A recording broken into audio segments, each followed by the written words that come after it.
Masalah kewangan, masalah gaji dalam pasukan Perak ni bukan lagi benda yang baru lah. Sebab apa? Macam kita tahu, sebelum start season pun, lepas je mantan MB Perak iaitu YB Peja dan juga tim dia decide untuk lepaskan jawatan dalam management pasukan Perak FC. Waktu tu pun sebenarnya dah nampak akan ada masalah kewangan lah dalam pasukan Perak FC ni. Sebab apa? YB Peja sendiri ada cakap lah, kalau kata dia still lagi pegang jawatan dalam Perak FC, ada penaja-penaja tak nak taja pasukan ni. Selain daripada tu, kau tengok Coach Mehmet Durakovic, coach yang dah bawa balik piala ke negeri Perak pun decide untuk tamatkan kontrak balik ke Australia. Tak nak lagi bimbing pasukan ni waktu sebelum start season hari tu.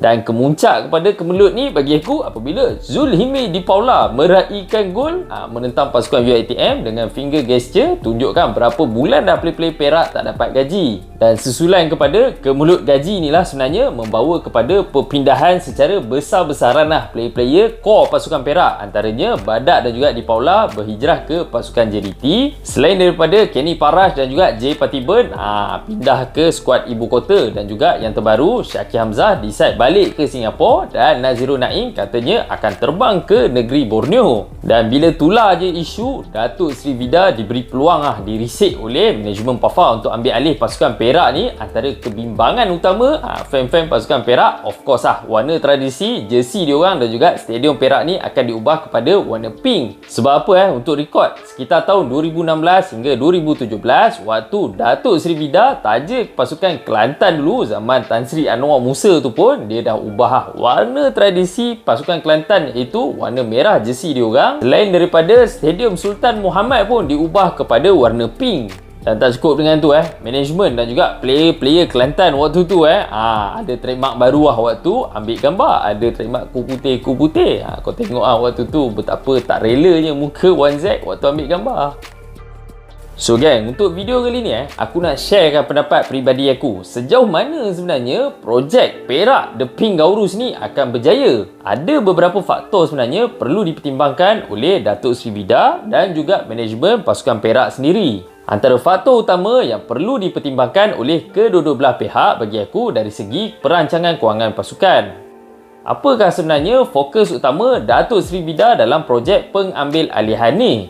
Adakah sekadar untuk ambil alih tim, selesaikan hutang-hutang dan juga tunggakan gaji yang ada dalam pasukan Perak sekarang ni dan create a new team bagi nafas baru kepada pasukan? Ataupun planning Datuk Sri Vida adalah ambil alih tim dan cuba untuk dapatkan return of investment dalam tempoh yang pendek? Sebab apa bagi aku, kalau kata planning dia untuk dapatkan return of investment dalam tempoh 1 hingga 2 musim dalam keadaan pandemik sekarang ni, kemungkinan besar projek Perak The Pink Gaurus ni akan gagal lah pada pandangan aku. Sebab apa?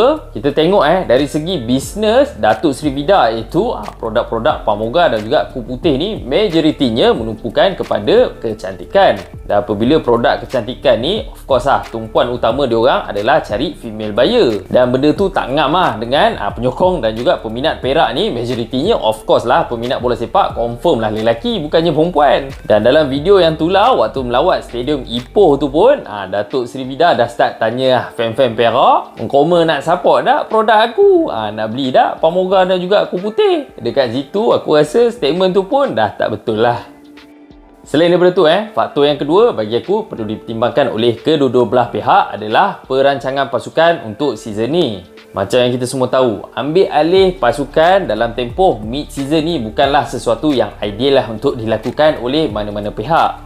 Nak ditambahkan buruk dengan keadaan dalam carta Liga pun pasukan Perak ni cuma dibezakan 1 poin saja daripada relegation zone. So dekat situ possibility untuk pasukan Perak jatuh ke lower division which is Liga Perdana adalah sangat-sangat tinggi lah. So dekat sini Datuk Sri Vida perlu fikir balik, sanggupkah Datuk Sri Vida untuk taja pasukan yang beraksi dekat Liga Perdana saja? Sebab apa? Lower division means lower popularity. Lower popularity means lower income dalam semua aspek.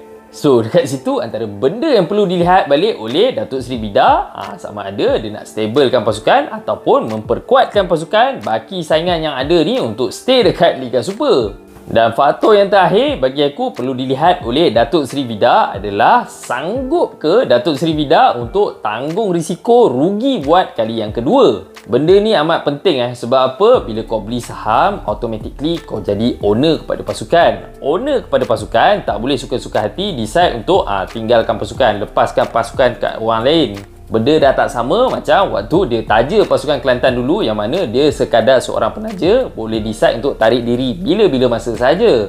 Dan dengan pengalaman buruk waktu menaja pasukan Kelantan dulu, yang katanya tak dapat sebarang keuntungan pun hasil daripada lebih kurang 16 juta yang dilaburkan untuk pasukan Kelantan tu, sanggup ke Datuk Seri Vida untuk tanggung rugi sekali lagi? Benda tu perlu difikirkan banyak kali bukan takat sekali dua.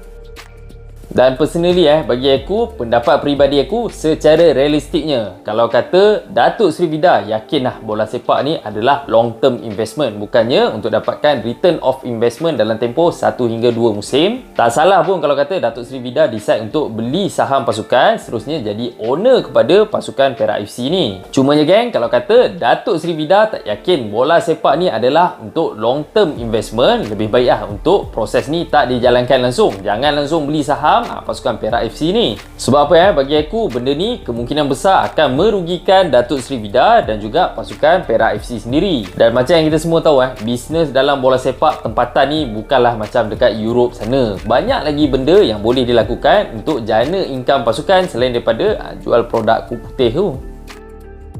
Alright guys, itu saja untuk video kali ni. Apa pendapat korang?